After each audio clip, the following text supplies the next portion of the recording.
ከተማ መቀለ ናይ ኤሌክትሪክ ባጃጃት ናብ ከተማ ከይኣትዋ ዝተከልከላሎ ምክንያት ተፈሊጦም ትግራይ ዘይተወከለትሉ ሃገራዊ ምክክርን ዘተን ሙሉእ ኣይኮነን ክብል ኮሚሽን ምክክር ኣፍሊጡሎ ካብ ተጋሩ ንላዕሊ ክመክር ዝግብኦ ኣካል የለን ግን ድማ ኣብ ትግራይ ክኸውን ዘሎ ክብል ጀነራል ዮሃንስ መንጋግ ተዛሪቦም እዚ ናይ ምክክር መድረክ ንፀብጻበ ጥራሕ ክውዕል የብሉን ክብል ኣይተ ብርሃነ ገብረ ኢየሱስ ተዛሪቡሎ ናይ ዝብሉን ካልኦት ሓደሽቲ ሓበሬታታት ሒዝናልኩም ቀሪብና ኣለና ክሳብ ሙዳታ ዜናና ላይክ ሼር ሰብስክራይብ በመግባር ክትከታተሉ ብخبرنا ንሕድም ኣብ ከተማ መቀለ ናይ ኤሌክትሪክ ባጃጃት ናብ ከተማ ከይኣትዋ ዝከልከላሉ ምክንያት ተፈሊጦም ኣስታት 1000 ኤሌክትሪክ ባጃጃት ካብ ሎሚ 23 መጋቢት 2018 ዓም ጀሚረን ናብ ከተማ ኣትየን ግልጋሎት ከም ዝህባን ኣብ ዙርያ ዝድማ መሰብ ንብረት ሓበራዊ ምርዳ ከም ዝተገበረ ሓላፊ ቤት ጽሕፈት መንገድን መጓዓዝያን ከተማ መቀለ ወይዘሮ ሓያት ከድር ገሊፀን መንባረን ዝዝከር ኮይኑ እተን ባጃጃት በትራፊክ ፖሊስ ከተማ መቀለ ናብ ከተማ ከይኣትዋ ተከልኪለን ውዕለን ኣለዋ እዚ ዝኾነሉ ድማ እቲ መምርሒ ክፍተት ኣለዎ ዝብል ምክንያት ከም ዝኾነ ንምፍላጥ ተኻኢሉሎ ሕዚ ዝበፅሐና ሓበሬታ ከም ዘመላኽቱ ድማ ኩለን ኤሌክትሪክ ባጃጃት ናብ ከተማ ኣትየን ክሰርሓ ግን ድማ በቲ ዝወፀ ታሪፍ መሰረት ህዝቢ ከገልግላ ካብ ዝተፈቀደለን ቦታ ወፃኢ ክንቀሳቀሳ ከም ዘይብለን ትራፊክ ፖሊስ ከተማ መቀለ ገሊጹሎ እቲ ሎሚ ንጎ ተፈጢሩ ዝነበረ ዕንቅፋት ድማ ነቲ ትማሊ ዝተወሰነን ዝወፀን መምርሒ ኩሎም ክፍለ ከተማታት ኣብ ምብጻሕ ብዝተፈጥረ ክፍተት ምዃኑ ተፈለጡ ተሳትፎ ትግራይ ዝካየድ ዘተ ሙሉእ ኣይኮነን ክብል ኮሚሽን ሃገራዊ ምክክር ኣፍሊጡሎ ኮሚሽን ሃገራዊ ምክክር ኢትዮጵያ ትግራይ ዘይተሳተፈትሉ ሃገራዊ ምክክርን ዘተን ሙሉእ ክበሃል ከም ዘይኽእል ኣፍሊጡ ትግራይ ዘለዋ ፀገማት ኣልዒላ ክትመክርን ክትዝትን ግቡእ ምዃኑ እቲ ኮሚሽን ወሲኹ ገሊጹሎ ሎሚ ረቡዕ መጋቢት 23 2018 ዓም ትምረት ኣብ ኣዲስ ኣበባ ዝተጀመረ ፈላማይ ዙር መድረክ ምተኣኻኸቢ ኣጀንዳ ትግራይ ዝተኸፈተ ኮይኑ ዋና ኮሚሽነር እቲ ኮሚሽን ፕሮፌሰር መስፍን ኣርኣያ ኣብ መኽፈቲ ዝረብኦም ፀገማት ብምክክር መፍታሕ ባህሊ ክኸውን ከም ዝግባእ ኣስሚሮምሉ ንዘመናት ዝፀንሑ ቅርሕንትታትን ዘይምርዳእትን ንምቕራፍ ኣብ ዝካየድ ሃገራዊ ዘተ ድምፂ ትግራይ ክስማዕ ግድን ምዃኑ እቶም ኮሚሽነር ዝገለጹ ኮይኖም ኣብ ትግራይ ክካየድ ዝነበረ እኳ እንተኾነ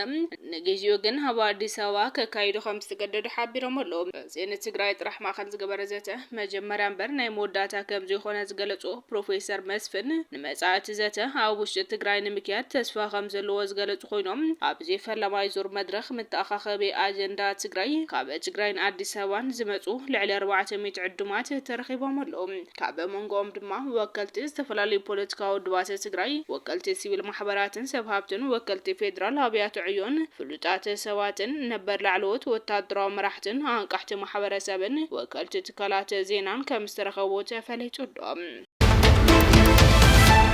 ካብ ተጋሩ ንላዕሊ ክመክር ዝግብኦ ኣካል የለን ግን ድማ ኣብ ትግራይ ክኸውንሉ ክብል ጀነራል ዮሃንስ መንጋግ ተዛሪቡሎ ትግራይ ዘይካተተ ሃገራዊ ምክክር ጎደሎ እዩ ኣነ ዝደሊ ናይ ትግራይ ሓረስታይን ኣዶን ኣግኒኹም ክትመክሩ እዩ ናተይ ድሌት ዝነበረ ምክንያቱ እቲ መከራ ዝረኽቦ ዘሎ ንሱ እዩ ክብል ተሰሚዑሎ እዚ ናይ ምክክር መድረክ ንፀብጻበ ጥራሕ ክውዕል የብሉን ክብል ኣይተ ብርሃነ ገብረ ኢየሱስ ገሊጹሎ ብሄራዊ ምክክር ኮሚሽን ኢትዮጵያ ምስ ክልል ትግራይ ኣጀንዳ ምትእኻብን ተሳታፊ ኣኼባ መደበ ፎረም ኣይተ ብርሃነ ገብረ ኢየሱስ ንህሉ ኩነታት ትግራይ መስርሕ ምምኽኻርን ብዝምልከት ዘቕረቦ ሓሳብ ህዝቢ ትግራይ ኣብ መንጎ ህይወትን ሞትን ኣብ ዝርከበሉ ኩነታት መሰረታዊ ሕቶታት ከይመለስኻ ምይይጥ ንህዝቢ ቅንጦት እዩ ሕገ መንግስታዊ ሃለዋት ትግራይ ኣይተኸበረን 400 መሬት ኣብ ኢድ ወረርቲ ኮይኑ ብሚልዮናት ዝቁጸር ህዝቢ ተመዛቢሉ እዩ ፀገም ኣይተፈትሐን ህዝቢ ክሕግዞን ፀገማቱ ክፈትሐን ዝኽእል መንግስቲ ስለዝሰኣነ እዩ ዝሰቓዘሎ ብዛዕባ ትግራይ ምስ ተወለድቲ ኣዲስ ኣበባ ጥራሕ ምዝታይ እኹል ኣይኮነን ከምቲ ኣብ ካልኦት ከባቢታት ዝገብሮ እቲ ኮሚሽን ኣብ ትግራይ ናብ መሬት ወሪዱ ምስ ሓረስቶት ምስ ህዝብን ክዘራረብ ይግባእ ሽዑ ጥራሕ እዩ ነባሪ ፍታሕ ዝመጽእ ክብል ተዛሪቡሎ ዘይከኣል ኩነታት ብዝብል መምኽኔታ ኣብ መሬት ትግራይ ዘይምግባር ግቡእ ኣይኮነን ሎሚ ኣብ ትግራይ ዘተይ ከኣለን ተተባሃለም ጽባሕ ድማ ኣብ ትግራይ መረጻ ይከኣለን እንተ ተባሂሉ ኣብ አዲስ አበባ መረጻ ክካይድዮም ሰባት ኣብ ዝተኣኪቦም ሙሉ ንድምጽ ህዝቢ ዝውክሉ እዮም ባልውን ኣይከኣለን ወላ ኩሎም ተወለድቲ ትግራይ ምዃኖም ምርጋጽ ዘይከኣል ይኽብል ገሊጹሎም ሓቀኛ ምምኽኻር ህዝቢ ኣብ ዘለዎም ኣብ ባይታ ተጸገም ኣብ ዘለዎን እዩ ዝፍጸም ክብል ተሰሚሕሎም በሰንኪ ክልከላ መሃያ መምሃራን ኣብ ወረዳ በርገሌ ጭላ ኸይዲ መምሃር ምስትምሃር ከም ዝተቋረጸ ተገሊጾም በሰንኪ ክልከላ መሃያ መምሃራን ኣብ 46 ኣብያተ ትምህርቲ ወረዳ በርገሌ ጭላ ኸይዲ መምሃር ምስትምሃር ሙሉ ከም ዝተቋረጸ ሓላፊ ቤት ጽሕፈት ትምህርቲ ወረዳ በርገሌ ጭላ መምህር ግዚያዊ ተኽላይ ገሊጾም ኣብ ወረዳ በርገሌ ጭላ 41 ቀዳማይን 5 ካልኣይ ብርኪ ኣብያተ ትምህርቲ ከም ዘለዋ ዝሓበሩቶም ሓላፊ ሕዝብ ዘሎ ክልከላ መሃያ መምሃራን ኣብታ ወረዳ ዝርከቡ 28827 ተምሃሮ ካብ ማዕዲ ትምህርቲ ከም ዝረሓቁ ገሊጾም ልዕሊ 1078 መምሃራንን ኣመራርሓን ድማ ካብ ስርሖም ከም ዝለቐቁን እቲ ጸገም ምስ ማሕበረሰብ ትምህርቲ ብምዝራብ ብዘተን መፍጣሕሪ ዋላ እኳ እንተተገበረ እንትኾነ ግን ሕቶ መምሃራን ዛጊደ ክፍታሕ ብዘይ ምኻሉ ንምዕፃወትን ኣብያተ ትምህርቲ ምኽንያት ከም ዝኾነ ተዛሪቦም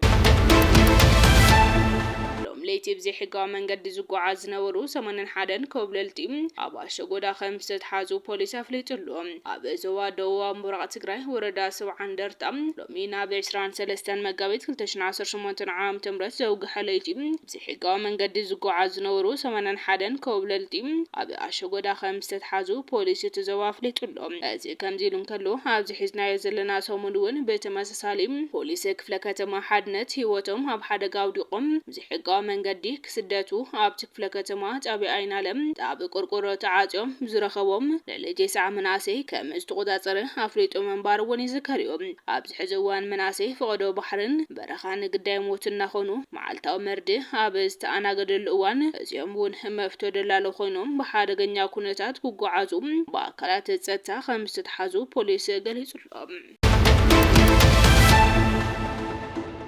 አሜሪካ ካብ ኔቶ ንኸውፃኢ ሓስብ ምህላው ይግለጽ ፕሬዝዳንት ዶናልድ ትራምፕ አሜሪካ ካብ ወታደራዊ ልፍንቲ ሰሜን አትላንቲክ ኔቶ ተቐሊሉ ንምውጻእ ብዕቱ ይሓስብ ከም ዘሎ ንቴሌግራፍ ኣብ ዝሃቦ ቃል ኣመላኺቱ እታ ጋዜጣ ኣብ ዘርግሕቱ ጸብጻብ ትራምፕ ነቲ ኪዳን ናይ ወረቐት ነብሪ ብምባል ክገልጾም ከሎም ኣባይ ብሪጣንያ ሓይሊ ባሕሪ የብላን ይብሎም ትራምፕ ድሕረቲ ኣብ ማእኸላይ ምብራቕ ዝተኻየደ ግጭት ንኣባልነት አሜሪካ ኣብቲ ኪዳን ዳግማይ ክሓስበሉ ድዩ ተባሂሉ ምስተሓተተ ኣብ ዝሃቦ መልሲ